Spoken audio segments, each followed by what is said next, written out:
तो कबीर साहब कहते हैं भक्ति बीज होए जो हंसा और तारों तास के इकोत्तर वंशा। आपकी 101 पीढ़ी पार करेगा भगवान, ये सत्कर मान लियो, लगे रहना आखिरी सांस तक। बोलो सतगुरुदेव।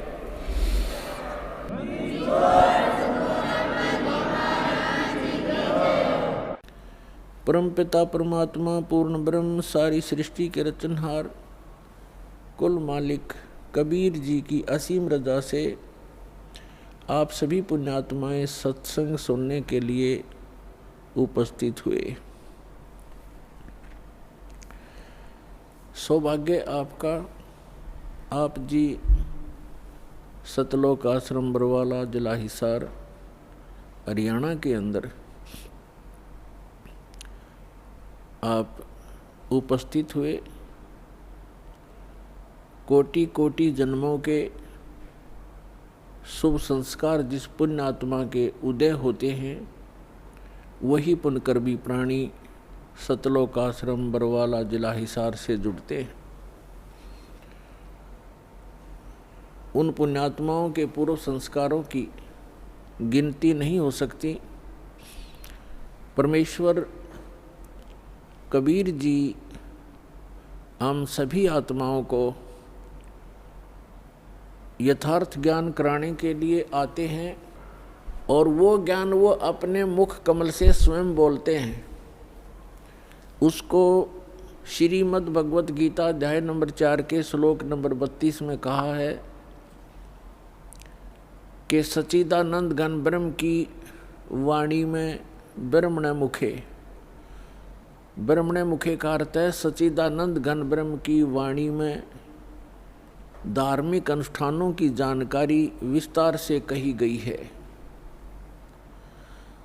और उस अमर वाणी को, तत्व ज्ञान को जानने के पश्चात प्राणी पूर्ण रूप से मोक्ष प्राप्ति कर लेता है।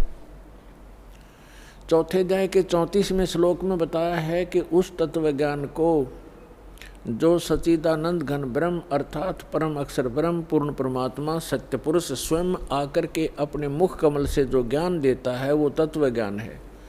उस तत्व ज्ञान को तू तत्वदर्शी संतों के पास जाकर समझ, उनको दंडवत प्रणाम करने से और निष्कपट भाव से सरलता से प्रसन्न करने से वो तत्वदर्शी संत तुझे उस तत्व ज्ञान का उपदेश करेंगे। इससे एक बात तो ये सिद्ध हो गई है कि गीता ज्ञानदाता ये सच्चिदानंद घन ब्रह्म नहीं है, ये परम अक्षर ब्रह्म नहीं है, ये कंप्लीट गॉड नहीं है। और दूसरी बात ये सिद्ध हो गई है कि गीता जी का ज्ञान इनकम्प्लीट है, ये कंप्लीट नहीं है। क्योंकि गीता ज्ञानदाता स्वयं कहता है कि कोई तत्व ज्ञान है और वो गीता से हटकर है। यदि गीता के अंदर ही वो ज्ञान होता तो वो बोल देता कि गीता अध्याय नंबर फलाने में आप उस ज्ञान को पढ़ो, वो तत्व ज्ञान है। उसने स्पष्ट किया गीता ज्ञानदाता ने कि कोई और ज्ञान है जो गीता का ज्ञान मैं दे रहा हूँ उससे हटकर है, और वो कंप्लीट ज्ञान है, कंप्लीट स्पिरिचुअल नॉलेज है। और तीसरा कंसेप्ट ये क्लियर हो गया कि गीता ज्ञानदाता भी उस तत्व ज्ञान से परिचित नहीं है, इसलिए उसने तत्वदर्शी संतों के पास जाकर तत्व ज्ञान को समझने के लिए अर्जुन को कहा है। तो वो तत्वदर्शी संत पुण्यात्माओं, ये दास है रामपाल दास, वो तत्वदर्शी संत है जिस ज्ञान का श्री ब्रह्मा, श्री विष्णु, श्री शिव जी को ज्ञान नहीं, देवी को ज्ञान नहीं, गीता ज्ञानदाता इस सर्वपुरुष ब्रह्म को ज्ञान नहीं। वो ज्ञान परमेश्वर ने अपनी अमृत वाणी में, कबीर वाणी में लिखा हुआ है, और कबीर पंथी भी उस ज्ञान को समझ नहीं सके। सच्चिदानंद घन ब्रह्म की वाणी सूक्ष्म वेद कहलाता है। वो सूक्ष्म वेद को जो कबीर पंथी कहलाते हैं वो भी नहीं समझ सके, क्योंकि वेदों का समझना ये जनसाधारण की सतर की बात नहीं है। गुरु बिन काहू न पाया ज्ञान, जो थोथा भुस छड़े मूड किसान। गुरु बिन वेद पढ़े जो प्राणी, समझे न सार रह अज्ञानी। क्योंकि गुरु के बिना वेदों को समझा नहीं जा सकता, और गुरु के बिना जो वेद पढ़ते हैं उनको निष्कर्ष पता लगता नहीं, सारांश से परिचित नहीं हो पाते। इसलिए उनका प्रयत्न ऐसा है जैसे कोई मूढ़ किसान भूस को कूट कर उससे कनक प्राप्ति का प्रयत्न कर रहा हो। जैसे धान की पराली पड़ी हो कहीं पर, और उस पराली को कोई कूट रहा हो और उससे कोई पूछे क्या कर रहा है, कि धान निकाल रहा हूं, तो उसका व्यर्थ प्रयत्न है। वो बुद्धिमान व्यक्ति नहीं है, या तो शराब के नशे में या कति मेंटल है। तो इसी प्रकार बताया है कि वेदों का गुरु के बिना पढ़ना, ये नकली गुरुओं से भी वेद नहीं पढ़े जा सकते। आज तक के जितने ऋषि महर्षि हुए ये सारे नकली गुरु थे, ये गुरु नहीं थे। इनको अध्यात्म ज्ञान शून्य था इनका।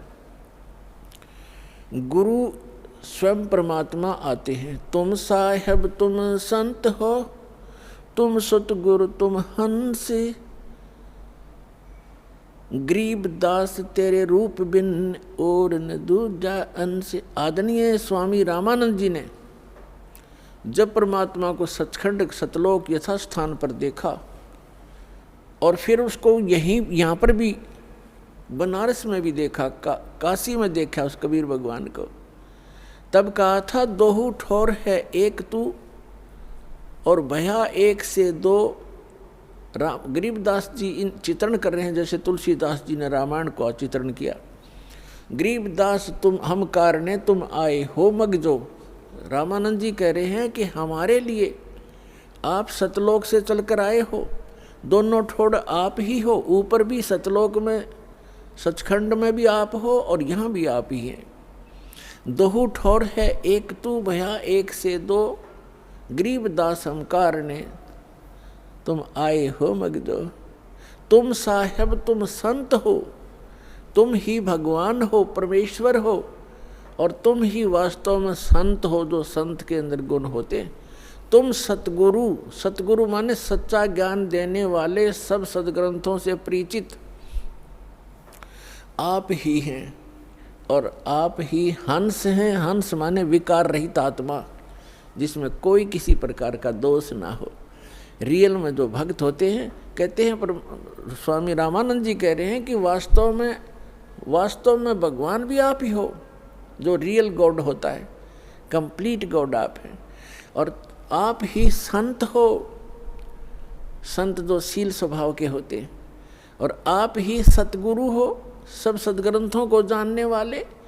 सतगुरु के लक्षण कहूँ मधुरे बैन विनोद, चार वेद सठ शास्त्र वो कहे 18 बोध। सतगुरु के लक्षण भी बता दिए कि सभी सदग्रंथों का जानकार होता है वो सतगुरु होता है। तो उन सब सदग्रंथों का ज्ञान परमेश्वर ने स्वयं सतगुरु रूप में आकर के 600 वर्ष पहले कबीर वाणी में, सच्चिदानंद घन ब्रह्म की वाणी में बोला। तो यहाँ बताया है कि वो परमात्मा स्वयं आकर ही अपना ज्ञान बताते हैं, वो वास्तव में गुरु होते हैं, और उनके द्वारा बोली गई अमृतवाणी लिपिबद्ध की जाती है। वो सूक्ष्म वेद है, सच्चिदानंद घन ब्रह्म की वाणी है, वो कबीर वाणी है। उस सूक्ष्म वेद को कबीरपंथी नहीं समझ सके। अन्य समाज तो कोसों दूर है उनके विधान और परमात्मा के ज्ञान से, लेकिन जो कबीरपंथी कहलाते थे ये नकली हैं सारे, क्योंकि इनके पास कबीर साहब का यथार्थ ज्ञान नहीं, इनके पास यथार्थ भक्ति विधि नहीं। तो इसलिए उसके पश्चात परमात्मा स्वयं फिर अन्य महापुरुषों को भी मिले अपना साक्षी बनाने के लिए कि कबीर इज गॉड। पुण्यात्माओं, परमात्मा का जो ज्ञान है परमात्मा ही करा सकता है। जीव अपनी शक्ति बल से या अपने अभ्यास प्रयत्न से परमात्मा को नहीं जान सकता।